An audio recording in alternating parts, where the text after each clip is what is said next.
It is often said that true leadership is tested in times of challenge. In an era of global uncertainty, economic shifts, and evolving geopolitical landscapes, decisive leadership is more crucial than ever. Today's fireside chat, Leadership in Times of Challenge, will delve into how visionary leaders navigate complexity, foster resilience, and drive sustainable progress. I am honored to have this conversation with His Excellency Masrour Barzani, whose leadership has been instrumental in balancing stability, economic growth, and strategic government administration in Kurdistan. I would like to take this moment as well to commend the leadership of His Excellency Masrour Barzani in navigating Kurdistan through a complex regional landscape while ensuring both economic growth and security. His vision and strategic government administration has strengthened Kurdistan's resilience, fostering an environment where business can thrive, infrastructure can develop, and opportunities can expand.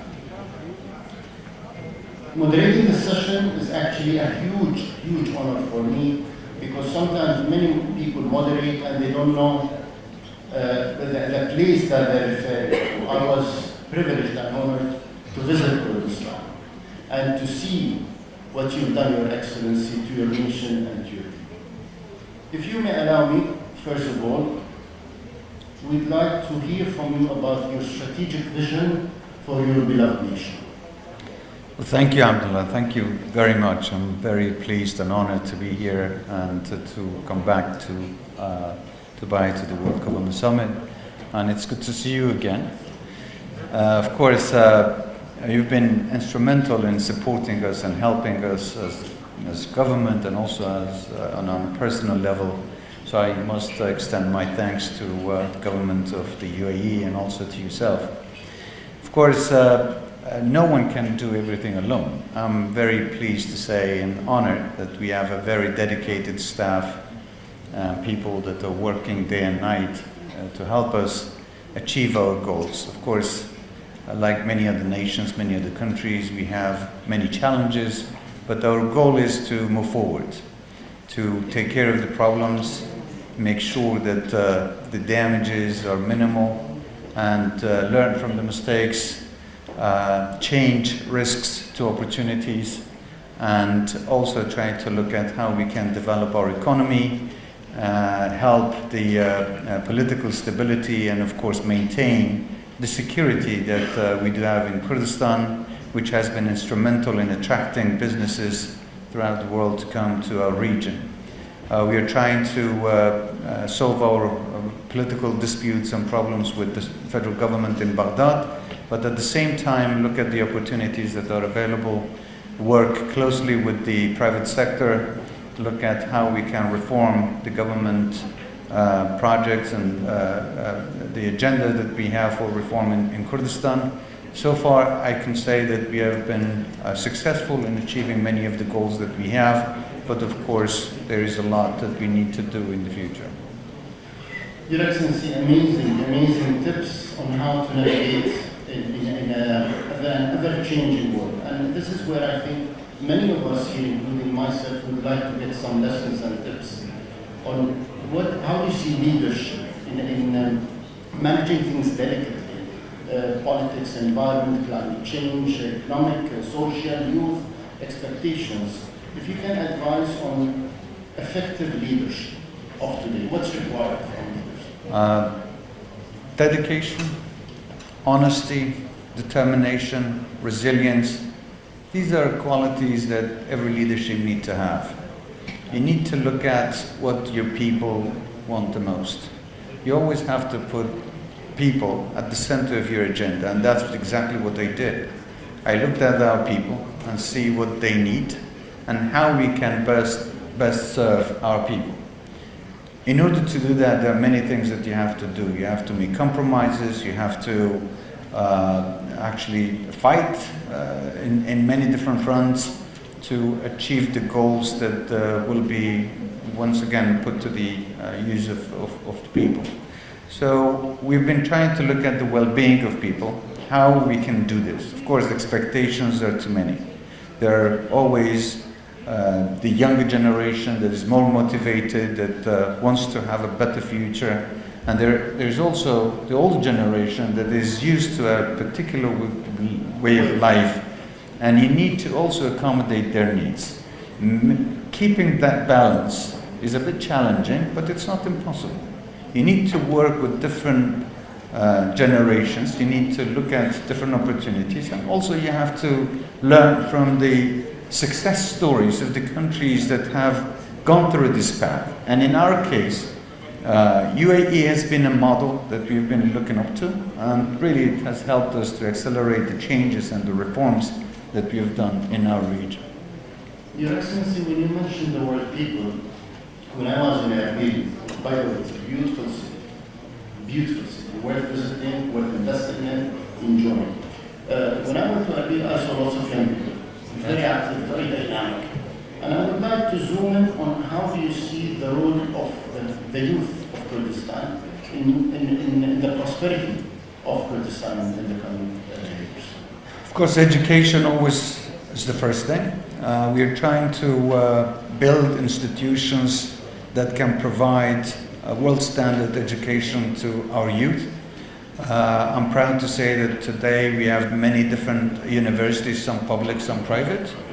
And many of our graduates are now coming back to either the public sector or have their own private businesses. The government has been supportive to help the entrepreneurs and new businesses to form, and we have launched many programs. One of them is Bloom, for instance, that the government is providing loans to those who are interested in doing their own business.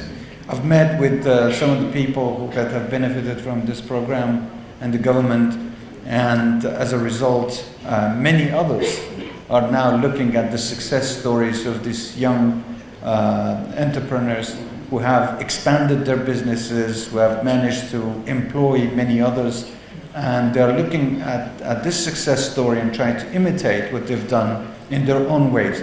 So the government, in my view, should be a regulator, a facilitator, and not dictate how people want to live their life. Of course, everything has to be within the framework of law, but if the government can help the younger generation to come up with their own way of life, as long as they respect the law and do not cross the lines, I think that would be the best way to motivate the younger generation. And I'm happy to say that we have a very dedicated young generation today in Kurdistan that is willing to take up the challenge and move forward. Beautifully said, Your Excellency. Maybe if we speak about the younger generation and what you're doing for them, the funding, creating this entrepreneurship spirit, I know that you don't forget the large enterprises, the investors from outside. Of course. How do you create this particular diversity within Kurdistan so that you keep an eye on the big guys coming from abroad, enhancing FDI, keeping in mind that you also want to incubate those younger people from there? Now, we are not trying to exclude any part of, let's say, whether they're major, big corporations, businesses, or the younger entrepreneurs. We're trying to provide equal opportunities to everyone. As far as for the bigger companies, we have a very attractive law of investment that is trying to attract either local or foreign investors to come and invest in Kurdistan with tax exemptions, with facilitations that they need in order to be able to invest in Kurdistan. Of course, that has also been very helpful in terms of the crisis that we've gone through. There were times of COVID, for instance. There were times of political disputes that we had with the federal government where the budget of Kurdistan was completely cut. What helped us was the private sector. The private sector was the one that actually kept our economy running, and despite all the challenges, we've managed to actually develop and not stop at where we were at the moment. This is going to obviously help some aspects of the economy. But in order to create jobs, you always need to look at the middle class, you always need to look at the entrepreneurs, because these are the ones that are providing the maximum jobs for people who are looking for jobs. And I don't intend to make the government to be the only platform to take employees. And in fact, private sector can help the government to do the reform by reducing the size of the public sector. Talking about the private sector and how they deal with the public sector, correct me if I'm wrong, Your Excellency, since you meet lots of them on a daily basis. I heard once from an investor that he doesn't like to deal with government face-to-face or paperwork. He would like everything to be digital. Yes. He would like everything to be transformed and modernized. What's happening in Kurdistan? Is it the same voices coming from the private sector? And if it's the same voice, what's happening with the digitalization strategy? Yes, we have a very aggressive reform program of digitalizing our system, whether it's public services, whether it's our economy, financial institutions, business to business, daily businesses. So everything, we are actually looking at how we can best digitalize our systems and educate our people to know how to use these new systems that is provided for them.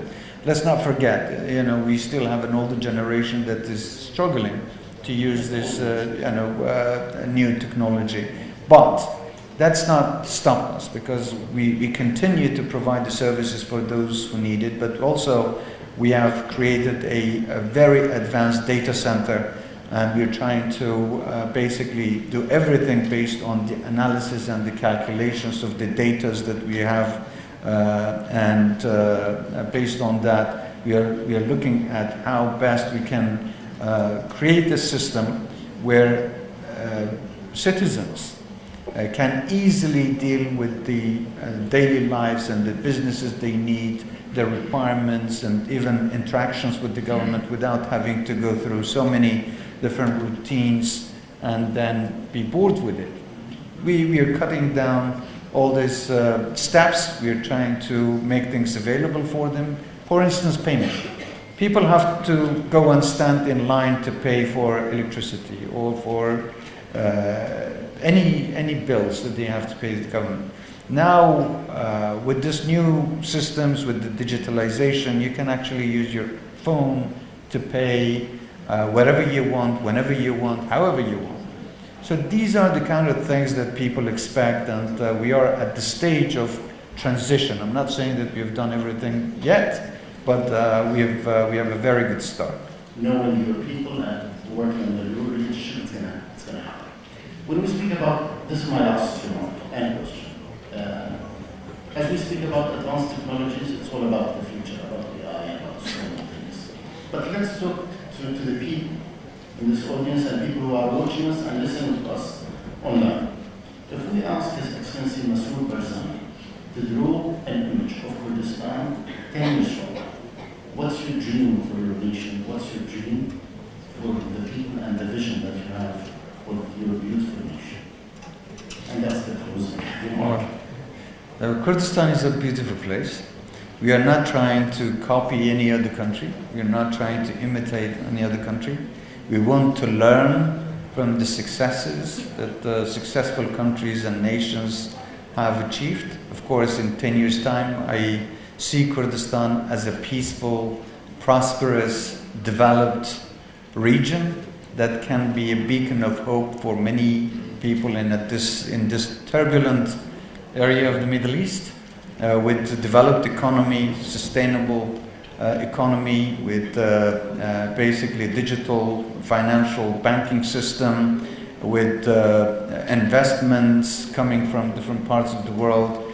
Of course, with the diversification policy that we have today, looking at developing different sectors like agriculture, industrialization, tourism, education, health sector. We hope that Kurdistan not only can provide best services to its people, and beyond, but it can be a region where I hope people from the rest of the Middle East or the rest of the world can look at Kurdistan as the new destination for development and hope.